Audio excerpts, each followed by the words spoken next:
I died in the river behind my grandmother's house. People like tidy beginnings, but that's how it starts. One moment, I was an 11-year-old girl with a scraped knee and a peanut butter sandwich in her backpack, and the next, I was drifting through a tunnel of honey-colored silence, watching the earth fall away. It happened in June of 1991. I remember because the air smelled like damp hay and gasoline, and the cicadas were so loud I thought they might split the sky open. We were in Gideon, Missouri, a tiny place you'd miss if you blinked too slow on the highway. The kind of town with one traffic light, a church every 6 blocks, and more graves than people. That summer, my mother had left me with Grandma May so she could find herself in California with a man named Jack who sold crystals out of his truck. She never found herself. But I found something or someone that summer. And I've been trying to forget ever since. It was late afternoon when it happened. The sun was starting to slant low, casting long golden beams through the cypress trees. I remember dragging my sandals across the dirt path toward the river, already feeling the sticky thrill of doing something I wasn't supposed to. Grandma May had told me not to go there alone. The river's got secrets, she'd say, narrowing her eyes in that way that made her look more witch than woman. And it don't like little girls poking around. But that day, the heat was thick as syrup, and something pulled at me. I wasn't afraid. I was curious.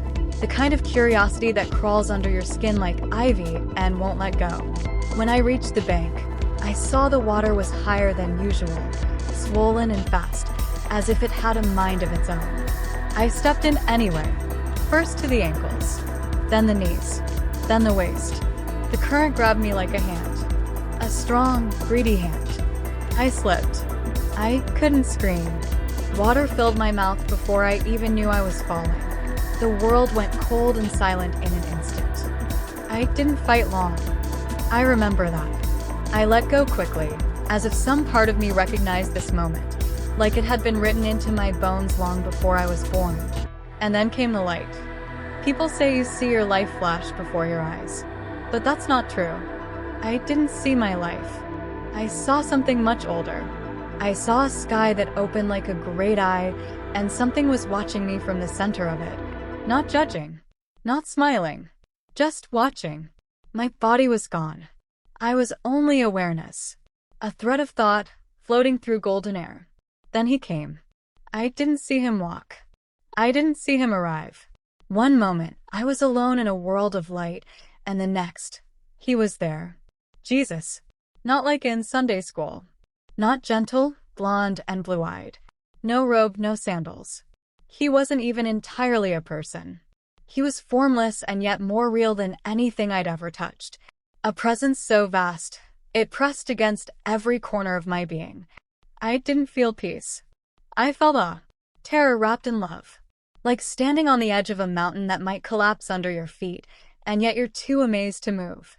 He didn't speak with words. He spoke in knowing. His thoughts poured into mine like warm oil. You are not done. But you will remember. I will show you what others will refuse to see. And then it began. The first vision. I'll tell you about it. But not now. Because the memory is like a buried ember, and to bring it up too quickly would scorch me all over again. All I can say is, I woke up on the riverbank, coughing and freezing, with my left ear bleeding and my chest burning as if something had been torn out and then stitched back in wrong. Grandma May said the preacher's son pulled me from the water. But he swore he never saw me go in. Said he was just called to the river at that exact moment. I know what really happened. I died. And I came back with a secret that won't leave me alone. And now, at 45, it's happening again. The light. The dreams. The pressure in the sky. I feel it building. The circle is almost closed. The things he showed me, they're beginning to unfold. Not metaphorically. Literally. And for the first time since that day, I am ready to speak. But you have to listen carefully. Because the truth doesn't shout. It whispers. I didn't tell anyone what I saw for over 30 years. Not my mother. Not my husband. Not even my therapist, who spent 5 months asking me about my fear of mirrors and why I can't sleep near open windows. But some memories don't stay buried. They don't rot in silence. They grow. They sink their roots into the spaces between your thoughts. They wait. What he showed me, It was not a dream. It was a revelation. And I've come to believe I wasn't just given a vision. I was warned. After I came back from the river, everything changed. Colors seemed too sharp, like the world had been repainted with a trembling hand. Sounds echoed in strange ways. Dogs barking 2 streets away made my bones ache.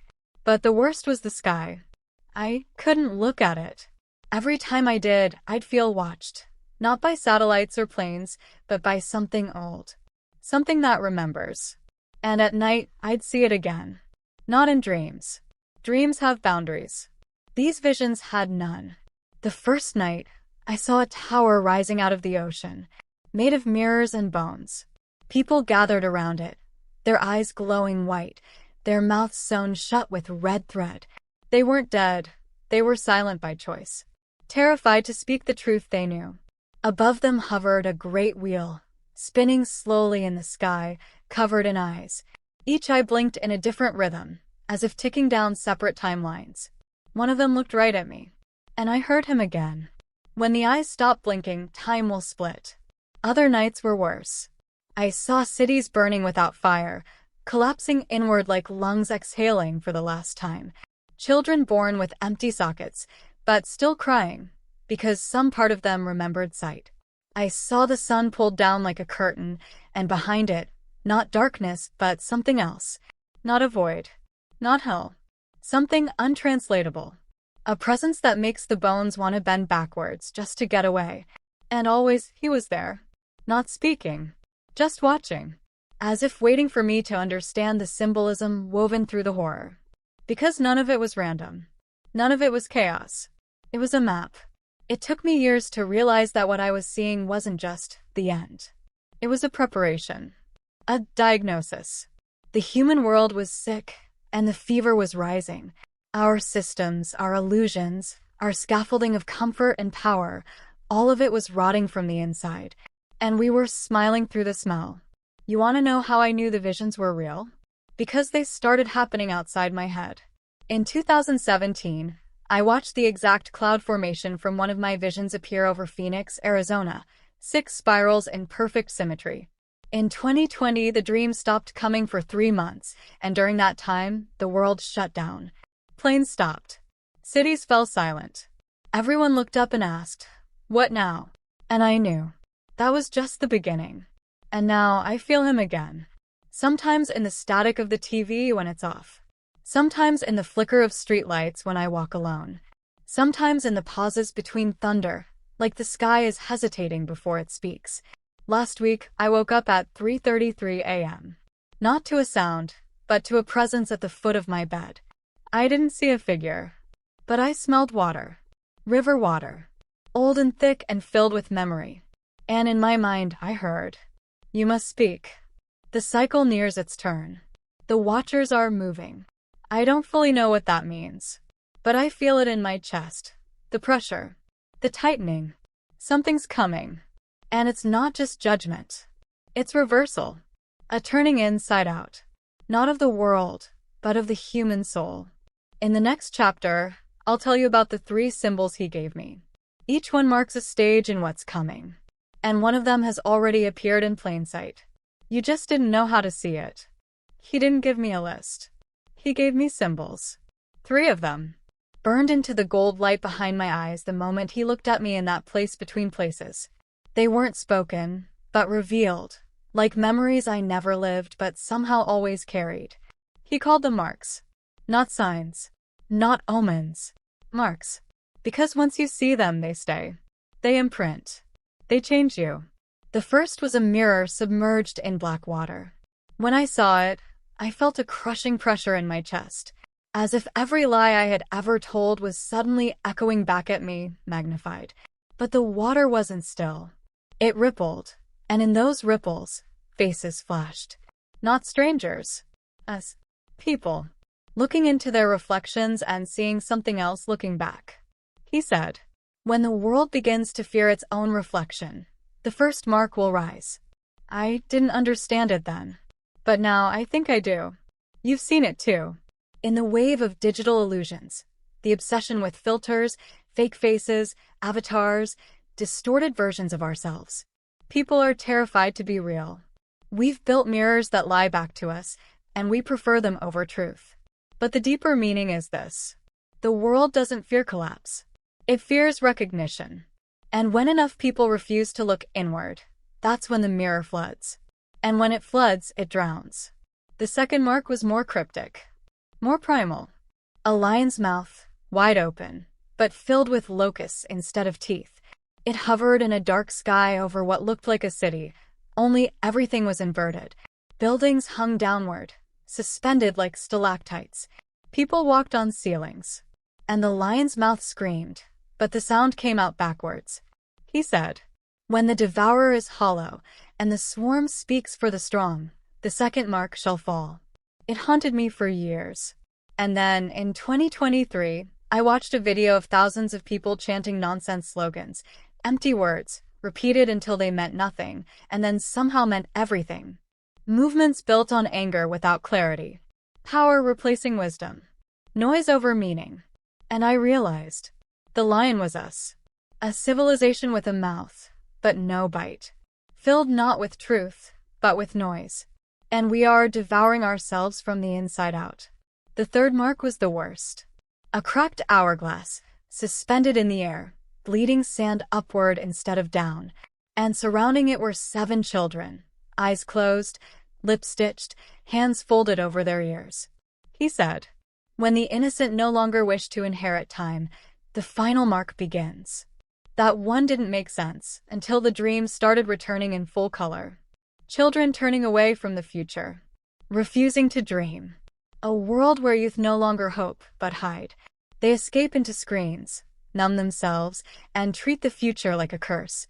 Do you see it? Children born into endings, not beginnings. They don't ask what they'll be when they grow up. They ask if the world will still be there. And that's when the hourglass starts to bleed in reverse. Time unravels.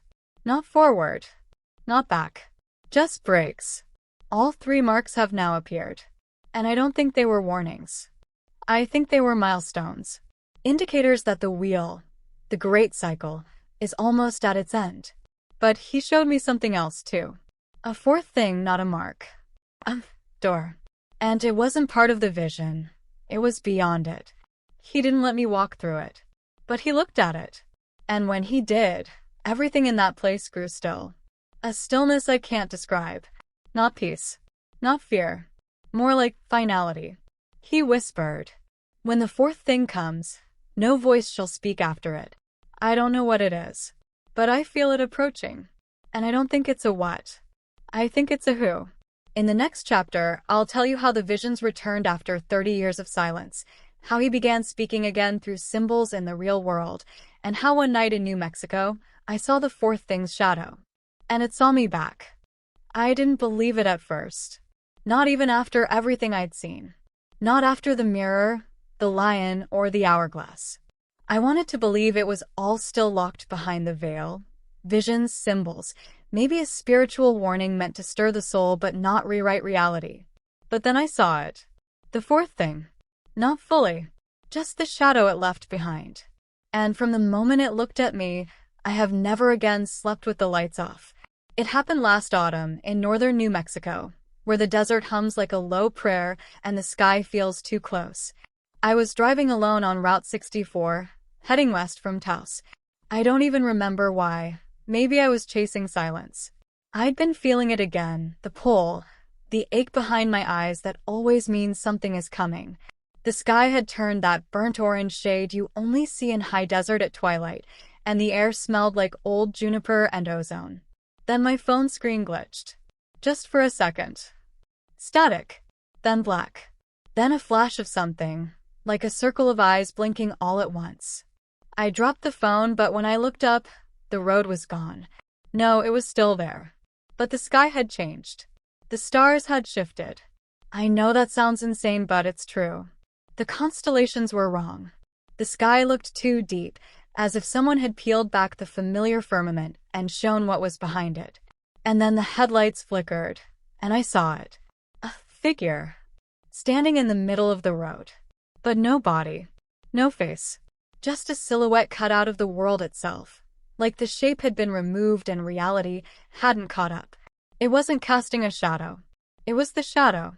And I knew, in a way beyond thought, this wasn't a vision. I was awake. I was breathing. And this thing wasn't symbolic. It was present. And it was the same presence from the river. But colder. Less merciful. Like an echo of him, stripped of his warmth. A version shaped for the end. I couldn't move. Couldn't scream. But in my chest, I heard his voice again.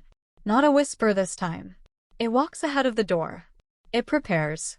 Do not speak its name, for it is not a name. It is a key. I blinked, and the road was empty again. But when I checked the dashcam footage the next morning, there was one frame of static at 3:03 a.m. And within that frame, barely visible, a silhouette. Same shape. Same void. But its head was tilted toward the camera. And I swear to you, its face wasn't blank. It was mine. Since that night, things have changed. Lights flicker around me. Birds fall silent when I walk near. I've begun hearing a sound, not quite a tone, not quite a voice, in places where there should be no sound at all. Like the air is remembering something it isn't supposed to.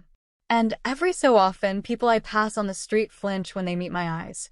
Like they see something standing behind me. I think the fourth thing isn't coming. I think it's already here. Moving through us. Learning. Becoming.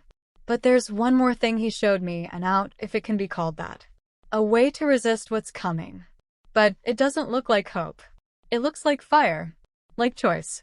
Like something no one will want to do, but might have to. In the final chapter, I'll tell you about the last vision. The trial of humanity, the burning tree, and the path that splits in two, one into light and the other into silence. One of them is still open. For now. There's no easy way to say this. He showed me the end. Not as fire and brimstone. Not as war. Not as angels descending or trumpets sounding or beasts rising from oceans. But as a choice. One offered not to kings or presidents or prophets, but to every soul. And most wouldn't even recognize it as a choice. Because it won't look like one. It will look like relief. The vision came suddenly. I was in my kitchen, staring at a pot of boiling water. I remember the smell, jasmine tea and something faintly metallic, like blood. And then everything paused. I don't mean the world slowed down. I mean time stopped moving. The steam froze in midair. The ticking clock ceased. Even the shadows held their breath. And in that suspended moment, I was pulled, not upward, not outward, but inward. Straight into the heart of the last vision. It was a forest. Endless. Black-barked trees with no leaves. Soil like ash. Above me, no stars. No sky. Only a ceiling of smoke. And in the center of it all, a tree on fire. But the flames were silent. No crackling, no heat. Just this strange golden light flickering outward in slow pulses, like a heartbeat made of flame. Tied to the tree were 7 figures. Each bound by threads of light, not rope. Their faces were veiled, except for their eyes, which were open and utterly still. I recognized none of them, and all of them. Because they weren't people. They were aspects. Pieces of us, of humanity. One weeps. One laughs madly. One screams in silence. One prays. One sleeps. One devours its own fingers. And one just stares at me, waiting. Then he spoke, but not in words. The burning trees spoke through me, using my breath. This is the trial. Not to judge you. To reflect you. What you burn, you become. What you spare, you carry forward. And then the choice appeared. 2 paths opened at the base of the tree. One led to a city of glass, glowing, humming, painless. I could feel it from where I stood. No hunger. No grief. No memory. Relief. That's all it promised. Not joy. Not truth. Just the absence of suffering. The other path led downward, into a crevice of lightless stone. A descent. A burden. But pulsing at the bottom of that path was something I can only describe as the seed of remembrance. Not comfort, but meaning. And I understood finally. This is what he meant when he said not everyone would speak after the fourth thing came. Because once that choice appears, it is silent. No angels guide you. No signs appear. Just two doors. One into bliss without soul. The other into sorrow with truth. Most will take the first. They won't know it. They'll call it peace. They'll call it progress. They'll say, "We've finally overcome." And they'll walk willingly into the erasure of all that ever mattered. But a few, of very few, will go down. They will carry the fire through the dark. And they will remember what it cost to remain whole. I awoke in my kitchen. The tea was cold. My hand was burned, a red mark, shaped like a tree. It's faded now. But some days I see it again when I look in the mirror. Just beneath the skin. You're wondering why I'm telling you this now. At the end, when the air feels thinner, and the nights feel longer, and things that shouldn't be real are beginning to walk beside us. Because the choice is near. Not in some far-off place, but in your own life. Maybe it's already come. And when it does, you won't know it's the trial. You'll just feel tired. You'll want to let go. You'll want relief. But don't. Because somewhere beneath the ash, beneath the symbols and shadows and visions and fear, there is something waiting to be remembered. You. I don't ask you to believe me. I only ask this. When the world goes quiet, and the light feels too clean, and the pain begins to vanish in ways that feel wrong, look for the tree, and decide what you will burn, and what you will carry forward.